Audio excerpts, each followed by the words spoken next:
Welcome to the M&A Unplugged podcast. Our mission is to help you be better prepared for your business acquisition or sale. Being prepared will ensure you maximize returns and minimize risks. This is M&A Unplugged with your host, Domenic Rinaldi. Hey folks, welcome back to the M&A Unplugged podcast. I'm your host, Domenic Rinaldi, in what is going to be the last episode of 2020.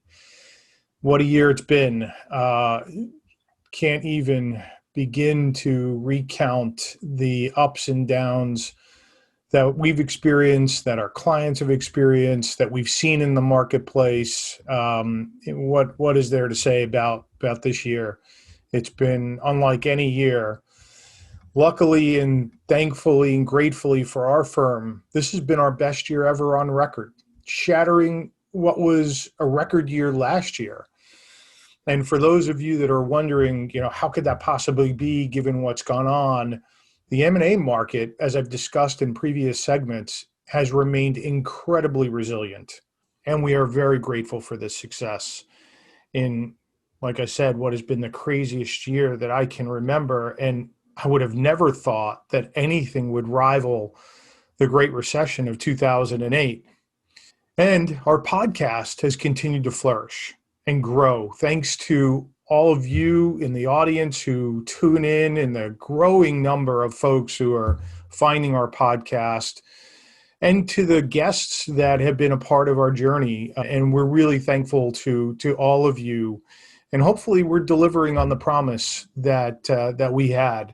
And remembering back when we started M&A Unplugged, we really started this podcast with the hope of helping people be better prepared for their transactions. Because over my decades of doing deals, the one thing that people really fail to do, whether they're buying or selling, is do the proper preparation.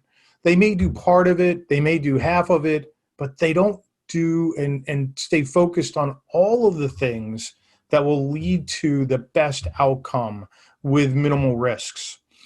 And so in that regard, I want to end this episode with as good a feel-good story about deal preparation as I can possibly think of.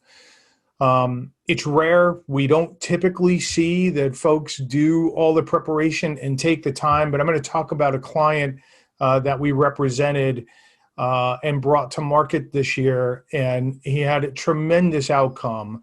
And you'll hear when I get into the story that he took time to really do all the things that he needed to do, which, going back to some of the earlier episodes this year, I've talked about our new firm, K2 Advisor, which we started earlier this year with the sole focus of helping people get prepared for their transaction.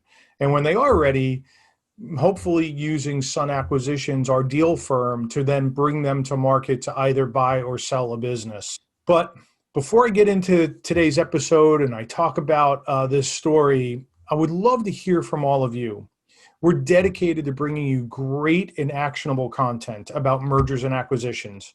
So to that extent, if you have a topic that you'd like us to cover, something that we haven't discussed so far, please let us know. If there's a guest that you think would be a great addition to the lineup that we brought you, love to hear about that.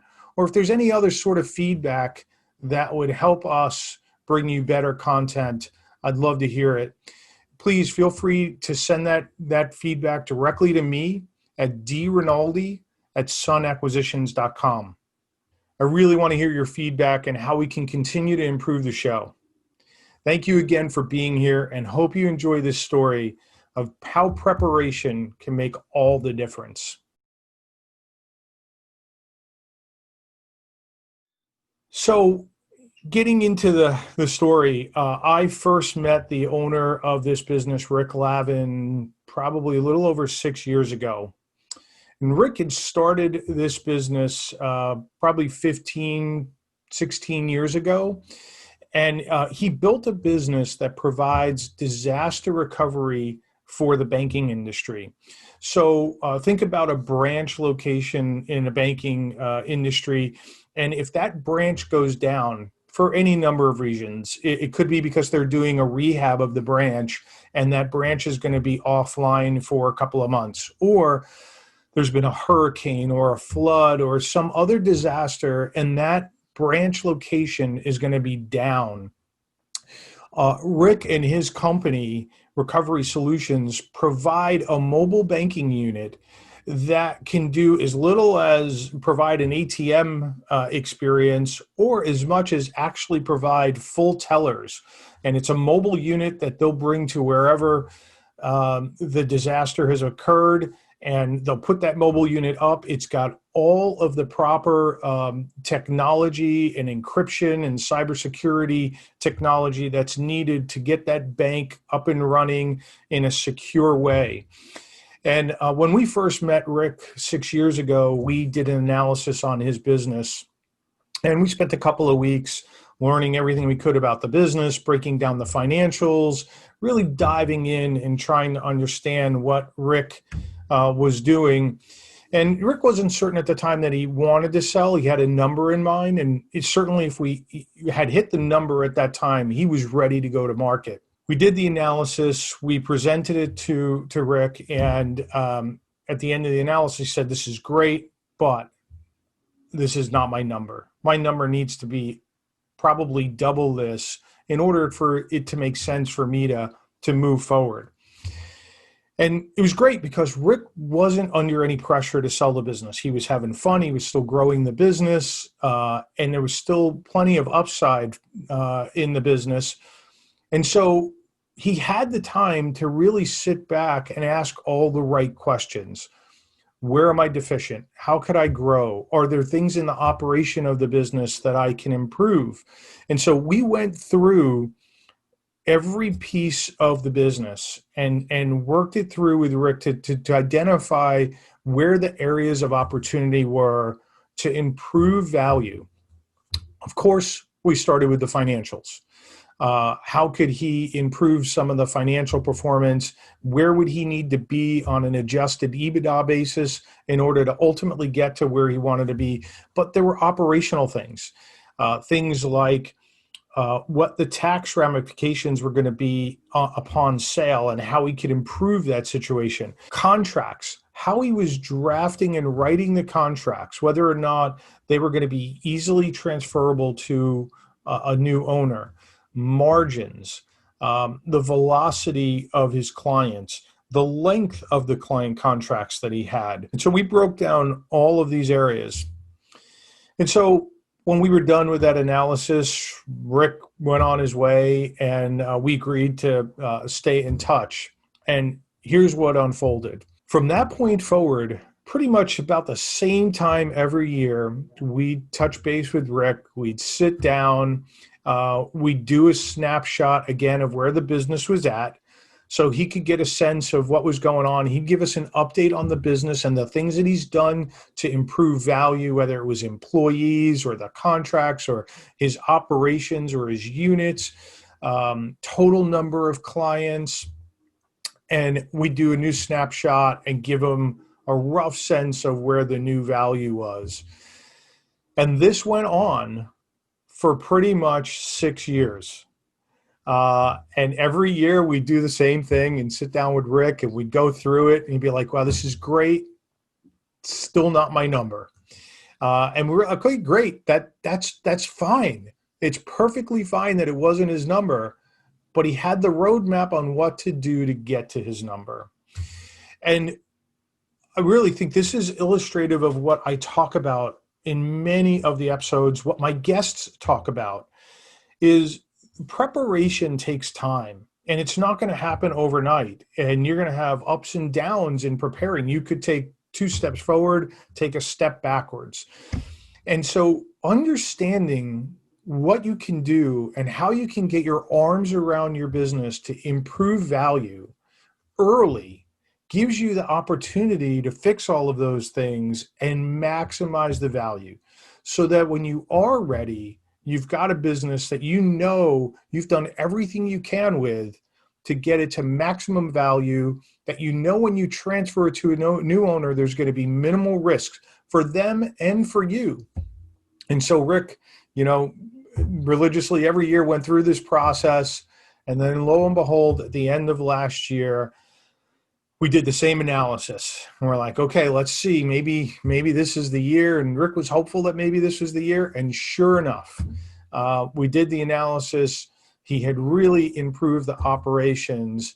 And when we did the final value opinion, we were very close to the number that Rick needed in order to move away. And so we had a longer conversation about what it would look like to go to market, who we thought the prospective buyers were, what the market was like at the time. And at the end of last year, the market was incredibly frothy. I mean, there were a tremendous number of buyers in the marketplace.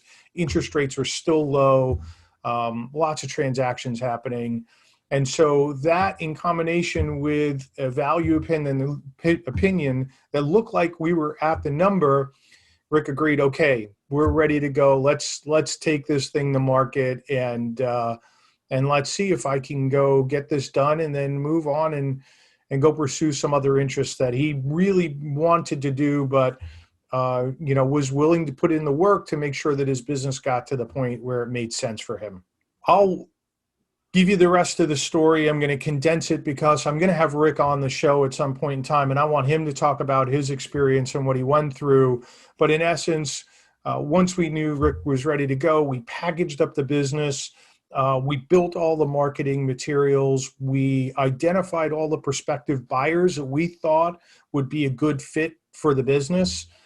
And we got ready and we went out to market, and we hit the market. I think somewhere probably around March of this past year, 2020. And we went out proactively calling all of the targets that we had, identifying people. We also will market the business through third-party channels. So we'll get inbound inquiries from folks that we don't know. But the buyers that really came to the table were the folks that we had identified early on in the target list, through direct outreach to them and seeing if they were in acquisition mode, brought them to the table. Fast forward, Rick had 5 offers to consider. We had hit the mark on his value right out of the gates as soon as we started to receive offers, and through a negotiation process, happily for Rick, he was able to get overvalue for his business because there was so much interest in his business because he had built a great business. He had client contracts. He had recurring revenue. He had really paid attention to a lot of the details to get his business to operate in a way that buyers were going to covet. And so kudos to him. I mean, we were lucky to be introduced to Rick and have the opportunity to handle this transaction for him. But he had a great business. We were able to cultivate the market, bring him a ton of buyers. He got multiple offers, got a great outcome, and sold the business. And I think the transaction took 5.5 months to get closed. And he couldn't be happier. And he's in transition with the deal right now, working through all of the things that he needs to work through. And then it'll be interesting to see what the next phase is going to be, for Rick. But he's incredibly happy. He got the number he wanted. Took him time. I mean, it took him 6 years. He was patient. It didn't happen overnight, but he got what he needed. And what a great outcome. And folks, I can't stress enough how the fact that he was willing to look at it early and do the work and not wait until he was really ready to get out of the business gave him the opportunity to clean up a bunch of stuff and make for a great transaction and a great transition. And I stress that if you own a business, that you do the same thing. Get your arms around what you have, understand the value, understand what drives value for your business, where the gaps are, how you can improve the value, and then go take the time to work it and improve all of those things so that when you are ready, you know that you're going to walk away with maximum dollars. And for buyers, same thing. It's no different if you're a buyer in the marketplace.